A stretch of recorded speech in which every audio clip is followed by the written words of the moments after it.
Hi, this is Lee. We are going to just take one more step today in our game. We still need to figure out how to make our cards tie, how to have a war, right? That's the whole war part. So today, I just did the fun part. When I click, I change the code so that it ties every time. I can show you that so you can practice with it. But when I click draw, it's going to tie. You could say this means war. And you can see the cards went down more because they put 3 cards down. Didn't you hear the cards go down 3 times? Okay, that went down 4 cards. Okay. Well, I guess in my code I have it do it a 4th time because the 4th time is the card that you saved. So we still have to write that on there and then compare them. So there's stuff to be done, but this is just the first part because I like seeing what's going on. I got playing cards from clicker.com. Typed in playing cards and use this image. I downloaded it into my project folder. In the resources folder. I made an images folder and put it in there. Oh, there was already images in there because we had all these things are images in there already. So I just saved that in there as well. And then for sound, I used Zapsplat, playing card placed down on table 1. So they have other versions. That's what I thought sounded best. I just downloaded that right to here, card. I just called it card. It's an MP3 file. I didn't make a separate sounds folder or something like that. Just easiest if it's just available. Okay, I feel like I'm moving really slowly here. So let's look at how I put that in the code. So what's going on? There's all our declarations of variables. We create our cards, shuffle the cards.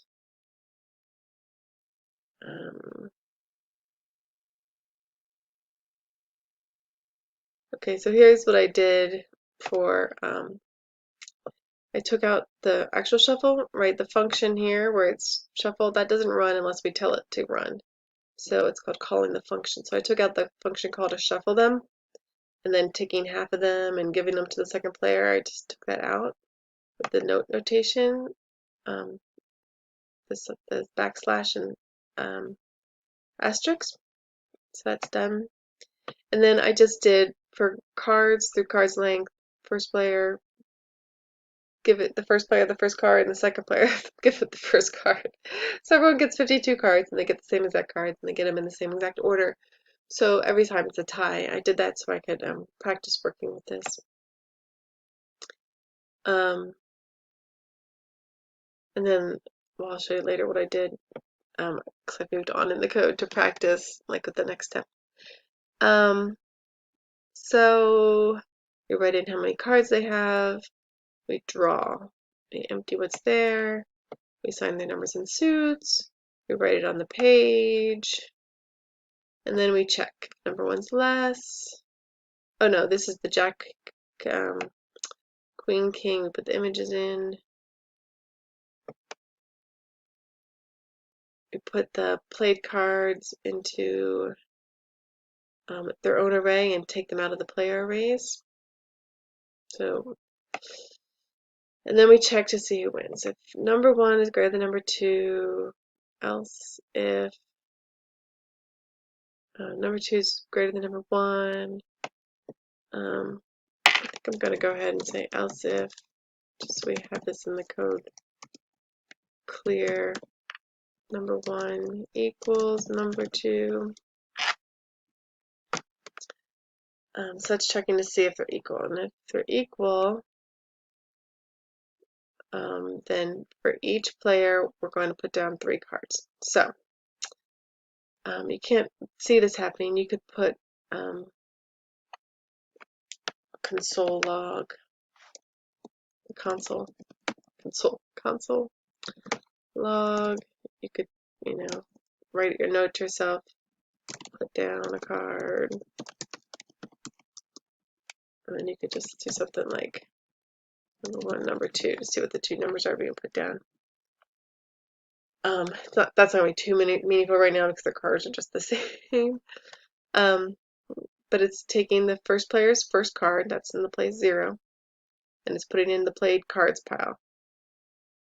I mean, in front of you, it looks like there's 2 different piles, but right, the winner just takes them all, so we can just make them count as 1 pile.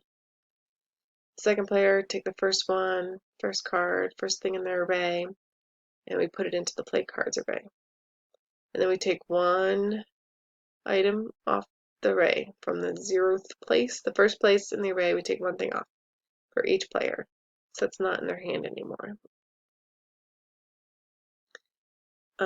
When I first did this and put the card down, there was still like a heart or a diamond or whatever showing up under the card.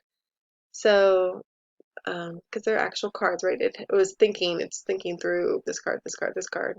It has a number and a suit assigned to it.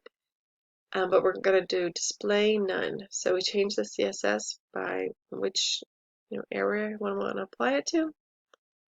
CSS. This is like what we're the selector, property, and the value. So we don't want to display the suit. Yeah, that just takes it away.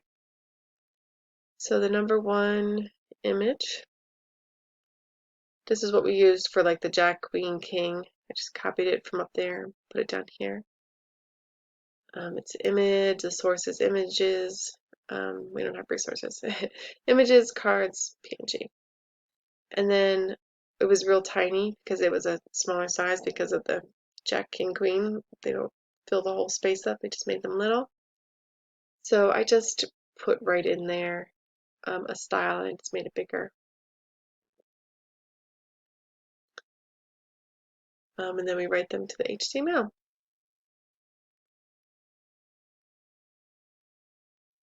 So I can show you the difference without that.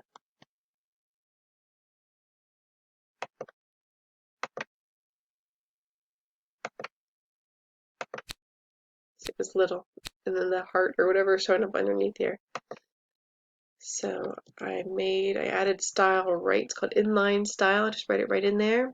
Style equals quotation marks. It's a single quote, so that you're not closing out the quotes. Like if it's like a double quote like that, then it's closing out that quote. You want a single quote inside, like here, single quotes, and then this quote closes out that quote. And then the property and the value of the colon. Okay, and to add the audio, it's real simple. It looks complicated, but it's really simple. Var audio, created a variable called audio, and we say equals new audio, and then card.mp3. So, and then we just say audio play. We're just playing the audio, and that'll play at 1 time. So I wanted it to sound like there were 3 cards putting down. So the first thing I tried was just saying audio play 3 times. Well, can you guess what happened? Your code is just going boop, boop, boop, boop, boop, boop, boop. It does everything so fast, right? That it seems instantaneous. Well, that happens with this. It plays this, plays this, plays this. It doesn't wait till it just pushes play, push play, push play. It's not, now I'm listening to this and then I'm going to play the next one. It's just going push play, push play, push play. So it just comes out sounding like one sound because it just happens all at once. So I don't think we've ever used this feature before, so here's something new. Window dot set timeout parentheses function. It's bigger. Brackets. Function notation there. Audio play. I'm gonna take this out. Okay, and that 1,000 is 1 second. And then for the next card, if I just put 1 second again, it's going to run that function at the same time. They're going to end up going simultaneously, so I need to make this longer. So it means 1,800 milliseconds. You could probably also go like 1 second, but I don't know if that would work actually. Some cases you can just use a second. So 1,800 is what I used. And that's what gives us the delay, so it sounds like 3 cards. So we'll get to more of the function of, next we need to write the next card on top.